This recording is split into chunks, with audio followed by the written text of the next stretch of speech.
to my channel, and if you're new, thank you so much for tuning in to today's episode of Love and Makeup. So for today, we are still talking about good old married at first sight.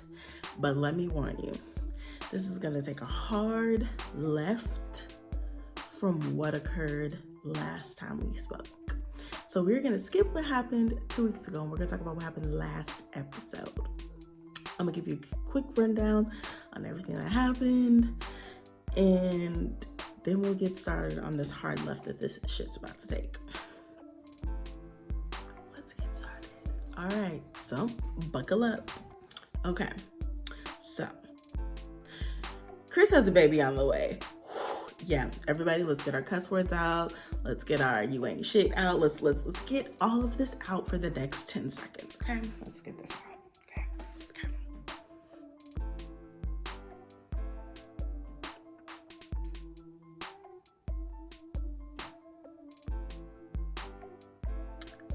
Okay, we good?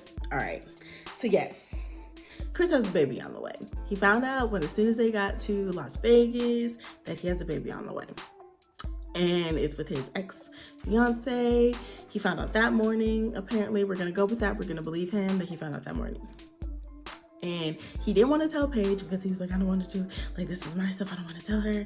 Blah, blah, blah, blah. He told her. She was upset, clearly. She tells Brianna, he tells Vincent what's happening, because, you know, they clearly clicked up that they're the homies. So then the information is presented to the group, right? And drunkie number 2, whatever his name is, drunkie number 2, this person, he, you know, is drunk as hell, and is like, you got a good one over here. You better man up. That's like pretty much coming at Chris. And at this moment, I was like, oh, this clip of Chris trying to fight you, this all makes sense now because you keep coming at him and talking to him sideways. And he's like, yo, can we just not? I hear what you're saying. Like, I just don't want to talk about this anymore. He says, I don't want to talk about this anymore. Can we not talk about this? What do drunkie number 1 and drunkie number 2 do? Keep talking about it.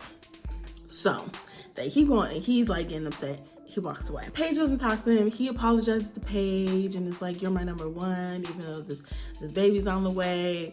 Like, I married you, and in the Bible, like, my wife comes before everything. So I'm telling you that you are number 1. This is what it's going to be. Okay, cool. They have this conversation, they move forward. This is where we're about to take a hard left turn, okay?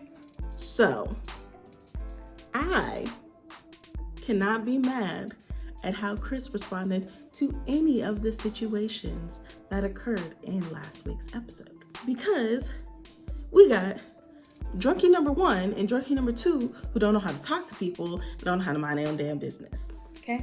Chris has asked you multiple times, like, can you, like, mind your business, in essence? But they go on like this little vroom vroom ride thingy. That's what happens, okay? And drunkie number 1 and Clara, that's her name. Drunkie number 1 and Clara over here decide to pull Chris to the side and have a conversation with her. Drunkie number 1 was like, what are you doing to make sure everything is good, with her pretty much, you know, coming at him sideways. And Chris is getting mad. Understandable. Like, when I say she's coming at him sideways, she's coming at him sideways. He's like, I don't appreciate the fake support, whatever, which is understandable how he feels that way, because y'all are so concerned with Paige, but you're not even asking about how he's doing. You're just like, you better have all this figured out. But logically, how is he supposed to have this figured out? Like, think about this. Think about this. Logically, if we're going with what he said, he found out about this situation the same day Paige did. And you're expecting him to just be perfectly fine, to have all the answers, to not be upset, to not be emotional about anything. He's still trying to figure out everything just like Paige. And this is actually happening to him. But you are expecting him to just have everything worked out. And little drunkie number one is like, you're not doing all that you can. First off, I didn't know you was in their bedroom. How you know what he doing? Oh, I forgot you don't. But you're attacking him like he's not doing anything. What can he do from Las Vegas? We all live in Atlanta. But you're expecting me, who just found out this information, I don't know, 2 days ago, to have all this stuff worked out and all the answers from Vegas. Housewife. The only thing he can really do is what he's done. He's been honest about the situation and telling Paige, this is what's happening. I have a baby on the way with my ex-fiance. He's told Paige, you are my number one. You are my wife, and you come before all of this. What more can he literally do? Which is probably some of y'all problem. And I'm about to call you out. If this is you, I'm talking to you. You probably be expecting things like this in your relationships. Like, the most illogical things. Like, you expect people to have answers when they're exactly going through the same thing that you're going through. They're still trying to process this information just like you're trying to process it. But you're expecting them to respond in a way that is not logical. Newsflash, Chris is responding in a logical way. Oh, shock. But y'all are expecting him to be some fucking superhero and have everything worked out. That's not how people work. Now, do I agree with how Chris spoke to drunkie number one? No, absolutely not. Chris should not have spoken to her that way. But I know exactly why he spoke to her that way? Absolutely. This is why. You are coming out your neck, talking sideways to somebody who is also processing this information. You guys are forgetting he is a human being still who has feelings. And you think that you attacking a person who is still processing this exact same information is going to go well? No. But you want him to respond in a calm, cool, and collective and rational way.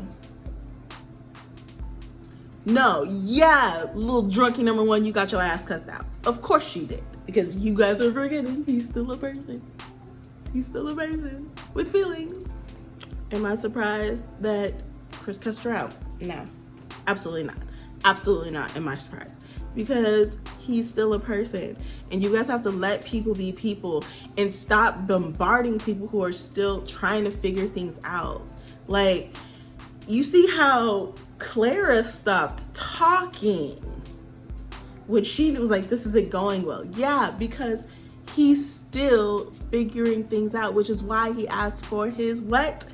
Privacy. Okay, I'm about to comfort their whole lives.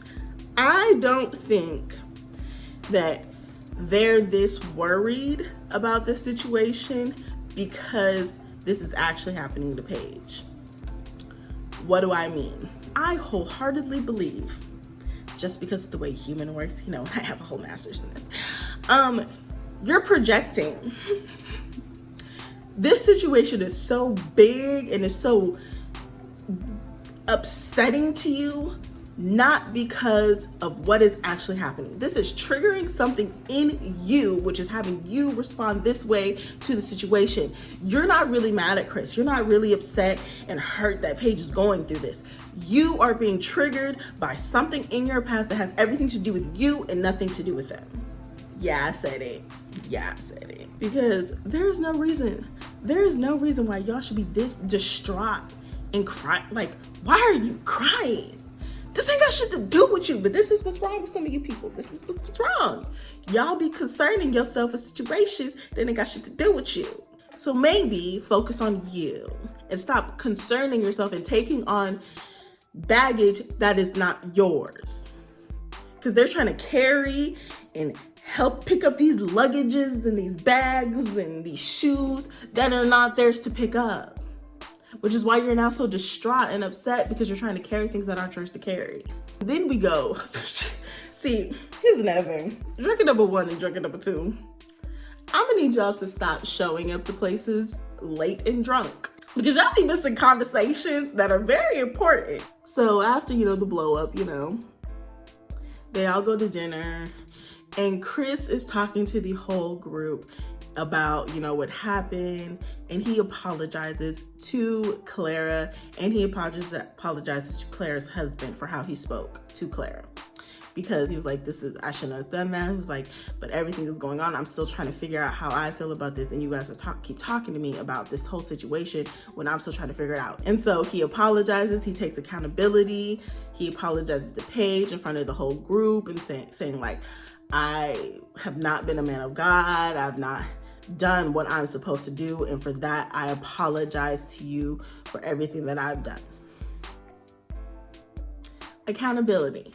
But drunken number 1 and drunken number 2 are not here to hear this. So drunken number 1 and drunken number 2 show up drunk.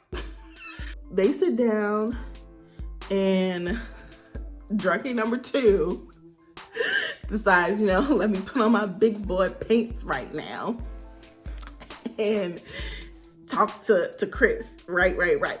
So he says to Chris, I want to talk to you because I cannot allow you to speak to my wife like that ever again. The way everybody at that table shifted was like, here we fucking go. And Claire's husband, I think his name is Ryan, so we're just gonna call him Ryan, goes, before you go there, I just want you to know, before y'all got here, that Chris had apologized to everybody. He's taken accountability for how he spoke and all that stuff. But because he already came with the smokes, Chris was like, no, we can talk about this. We can talk about it. Some shit I would have done. Because I'm like, you trying to set a boundary with somebody when you don't know how to hold boundaries. Huh? This man has asked you time and time again, mind your business, stay in your lane. And what do you and your wife keep doing? The complete motherfucking opposite. But you want to set a boundary? Bitch, how about you mind your business? How about that? So then, Chris tries to get up and fight. What's his name? Drunken number 2. That's what happens. And Paige understood exactly why he responded that way. Because this man has asked you time and time again, can you just respect our privacy? I just don't understand. But I'm gonna finish this eyeliner on this eye, and I'm gonna finish my face, and then we're gonna come back with our final thoughts. Because as much as I don't like Chris, and I don't like him, I cannot be mad and I cannot be shocked about how he responded in this episode. It makes sense. You guys have to let people be people and understand, just because they did you wrong, just because they made a bad choice, doesn't take away from the fact that they're still processing the same emotions that you are, as you both are going through this experience. So yes, it makes sense that he is responding and lashing out in these ways, because people are attacking him about information he's still trying to process. So if you give people a chance to actually process and understand how they're feeling about something that they're going through, they may respond in a better way. And I know people are like, oh, well, he's on reality TV, he shouldn't be asking for privacy. Just because he's on reality TV does not mean he doesn't get to have privacy and trying to understand how he feels about a situation. Like, what? And what he's asking isn't to not be filmed it's for you people to quit like butting in. And when he's like, hey, I don't want to talk about this right now, to respect that. Respect the boundary that he's putting up. That is all he's asking for. Drunkie number 1. I forgot that this child swore, but now she was trying to give advice when she was attacking him. And I'm like, what in that was advice? And the fact that you think that you were giving advice is problematic, because nothing in that was advice. When you give advice, guess what? You still have to try and understand the person you're trying to give advice to. Because if you're trying to give advice from your own perspective and not trying to understand them, it's not gonna land, because you're not understanding the person that they are and what they're going through, their emotions. You have to figure that out, which means you actually have to listen to them. Focus on you. Quit trying to carry other people's baggage and be strong for them when nobody asked you to. And even if they did, don't do it. Like, worry about yourself. You can care about people and care about the situations they're going through without inserting yourself. I could have a friend who gets cheated on. I'm not going to be broken down crying because she's hurt. Why? Because you getting cheated on doesn't affect me. This isn't my life. Like, you're my friend and I love you, but I'm not gonna take on your baggage and be so upset and hop in this boat with you because you're hurt. I can be there for you without carrying your baggage. I can be there for you without hopping in the boat with you. There's a balance you have to have, because that's how you get really exhausted and get a lot of anxiety, because you're carrying things that aren't meant for you to carry. Stop trying to save everybody. Stop trying to carry baggage that's not yours to carry, because you're going to be the one exhausted in the end. You're going to be the one who's even more upset in the end, because let you be carrying baggage that's not yours to carry, and they go back to whatever situation that they go back to, which 9 times out of 10 they normally do.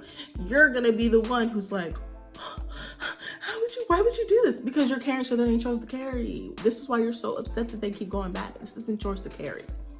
It's not yours. There's so much more we could talk about. I'm so excited for this next week's episode, because I feel like it's about to get crazy up in here. It's about to get crazy. And like I said, I don't like Chris, so please don't take this episode as Jalen likes Chris, because I don't like that. I've developed, sympathy is like a really big word, so we're not gonna use that one. I've developed understanding for his behavior in last week's episode only. Let's make this very clear. Now, he can very drastically change and make me go back to pitchforks and stuff, and which probably will happen. But right now, I understand exactly why he responded in that episode the way he did. So thank you so much for tuning into today's Love and Makeup. You can follow me on Instagram, Twitter, or TikTok, and make sure you hit that subscribe button so you don't miss out on the next Love and Makeup. I will see you guys next time.